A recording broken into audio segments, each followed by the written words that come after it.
Every kid had an obsession. For some boys, it was toy cars. For some girls, it was Barbies. But for me, it was Pokemon cards. In this video, I'm going to be talking about how I accidentally started a $50,000 Pokemon card business. 2016. I was addicted to watching Pokemon unboxings.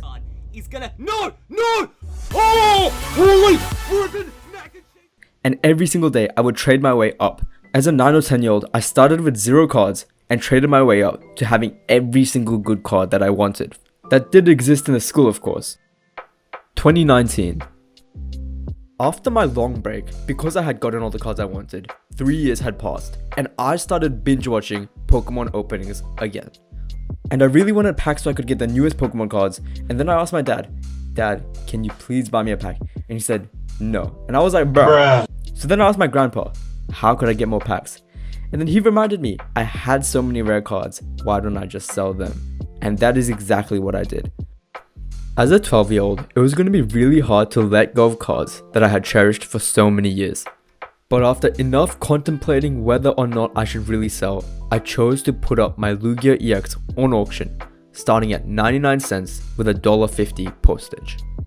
As I waited patiently for my 7-day auction to end, I was checking every single day with excitement, hoping for my card to hopefully sell for at least $5 to $10.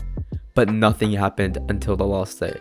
On the last day, someone placed a bid on my card for $1. And although it wasn't what I was hoping for, I was still really excited. From the sale, I got a total of $2.50, and after fees, it was around $2.13. And then in total, I only received 62 cents after the expenses of shipping the card.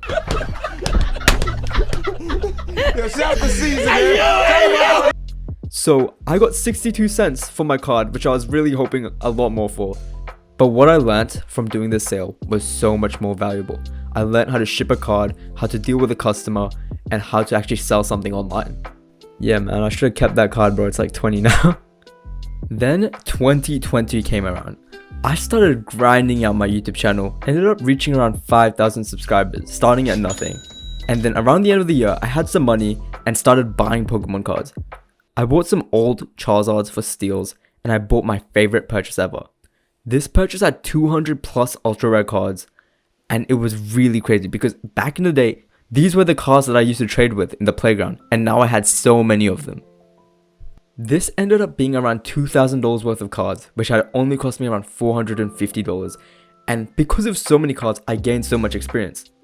Logan Paul, by coincidence, started blowing up Pokemon, and in a couple of months, I had already done around $3,000 to $4,000 in sales. Then the year 2021 came around, and that is when things got serious. I learned how to source cards straight from Japan, and by the end of the year, I had gotten over $10,000 of sales and sold over 300 items. Considering I started with $500 and I couldn't even get a job at that age, I was actually pretty happy with the results. The $10,000 in sales was crazy, but things went as good as they seem. I mean, throughout the year, I did get scammed multiple times. For example, in this listing, they said they had 10,000 cards and a lot of Kira cards, which basically means shiny cards. All these cards are really old, hollow, rare cards, which are all pretty expensive, and these are going to be estimated to be worth around $1,000 to $2,000. But when I received the package, not a single hollow Kira card came in the mail. It was just common cards, and I didn't get any refund, nothing was given back to me, and I had to deal with it. Same with this card, $487. I took the risk because the seller did have 76 positive feedback, and then the pictures looked pretty good, but when I received it, it was scratched up and fully damaged. I could literally bend it in half. It was a tough L, but that's what I had to go through. I sold so many cheap items which were under $10, and looking back at it now, it probably wasn't worth the time that I was putting in to earn that money, but I don't really regret it, because then it led to an even better year. The following year, 2022 came around, and we did a total of $19,300 in sales. We ended up selling a similar amount of items, but the average sales price per item went up. That year, the main grading company, which grades the condition of Pokemon cards and increases their value, had way too many cards. You had to literally wait 1 year just to get your cards back from the company, graded. So then I came up with a smart idea of grading with an Australian company. Certain cards like this Shining Mew, I used to buy for around $100 to $200, and I ended up selling for over $500 multiple times. I think my research and interest really helped me out here. Because if I didn't have any interest to research and look around at what cards were good, what cards looked cool, I probably would have never found these cards. The year 2023. This year was one of my craziest years for Pokemon ever. Some crazy sales happened, like this Charizard that I bought for $174 ended up selling for $1,425 because it had a PSA 10 out of 10 grade. Another crazy highlight was when this card that I got all the way in 2022 for only $38 ended up somehow suddenly throughout the year selling for $1,125. Like, that's crazy. It just happened out of nowhere. And one other crazy moment was this Battle Festa card, which I got for around $200 to $300, which I sold for $1,160. But then, right after I sold it, a month later, in a 10, this card was selling at $2,600 US, $2,275 US, and that's like literally almost 3,000 Australian dollars, almost triple what I sold my one for. I mean, I'm still really grateful that I got the sale, but seeing that happen was so funny, and I honestly didn't know what to say. One day, I was just chilling at the beach, and then also on my phone, just checking which auctions were ending soonest. And I found this card on sale, the Team Skull Pretend Pikachu, on sale, starting at $600. And this card was really interesting. To get this card, you had to buy a Team Skull Pretend Pikachu box all the way in 2016 at the Pokemon Center or online. And I knew over the years it had certainly inflated in price. The last sold for PSA 10 was $2,200 US, around 3,200 Australian dollars. As time passed and there was a minute left on the auction, I ended up buying my copy for $631. That is one crazy deal. Even if this card got a 9 out of 10, it'd still be worth at least 1,500 Australian dollars.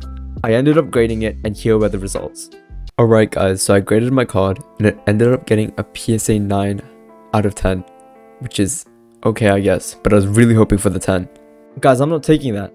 I just can't take that. I mean, I can find a PSA 9 copy on sale with this other card for literally $1,800, which is a pretty good deal. Well, this led to the decision of me cracking out the card out of the case and then sending it to regrade it. Out of the case, but there's an issue.